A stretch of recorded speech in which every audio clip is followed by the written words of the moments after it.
When it comes to increasing your ocean awareness and learning about surf forecasting, one of the most important things to learn about is the tides. As we discussed before, the whole tidal cycle takes about 24 hours and 50 minutes. So high tide this morning was at 6:48 a.m. and then low tide was at 1:03 p.m. roughly 6 hours later. And then after that you have measurements of how high the high tide is in meters and how low the low tide is. So Magic Seaweed takes its tides from Mullaghmore. So if you measure a stick in Mullaghmore Harbour that shows its measurements in meters, at high tide it would read roughly around 4 meters mark, so that the water would be up around the 4 meters mark, and then 6 hours later it would be right down at 0 meters roughly. The reason I want to talk about the tides today is because today we are entering into spring tides. And what a spring tide is, we have 2 spring tides and 2 neap tides every month. And a spring tide is when the difference between high tide and low tide is high, which you can see here between 4 meters and 0 meters. And then neap tides is when the difference between high tide and low tide is at a minimum. So I'm going to show you now in about 7 days time what the tide looks like. So in 6 days time you can see that the tidal curve is a lot flatter than what we have today. So the reason for that variation is because of spring and neap tides, and through the month we vary from a spring tide to a neap tide.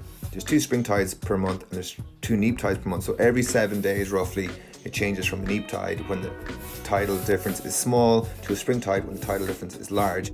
So a full cycle of 2 spring tides and 2 neap tides takes roughly 28 days, which is the lunar month. So it follows the phases of the moon because the moon is the biggest influence on the tides. So the tidal cycle can be split into 3 categories. We have 2 hours of low tide, 2 hours of high tide, and we have 2 hours of mid tide. So around low tide, when the tide's coming down to the minimum, it kind of stops and the whole oceans to kind of turn and come back up. So for those 2 hours, it doesn't really move too much. And around 40 minutes around low tide, it's called the low water, when the actual tide doesn't even seem to move at all. And then a high tide, same thing happens. It comes up to high tide for about an hour, it stops, and then it turns and it comes back down for an hour. There's 40 minutes there of high water when the ocean doesn't really move that much. But the important thing to know for surfers is the 2 hours in between of mid-tide is when most of the tide actually, 30 to 40% of the tide actually starts to move.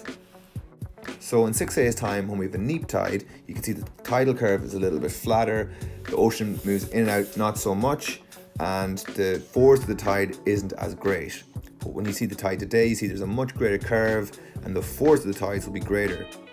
You see tomorrow the curve is even greater because we're drifting more into the spring tide.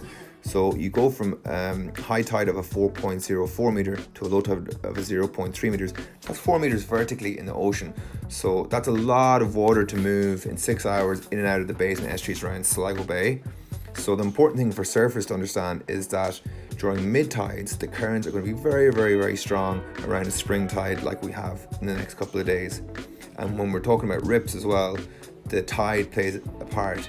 So during a spring tide like this, especially during the mid tide, the rips can really get a lot stronger. So when it comes to safe surfing, it's very important to be able to check the tides before you go surfing and be aware if it's a neap or spring tide.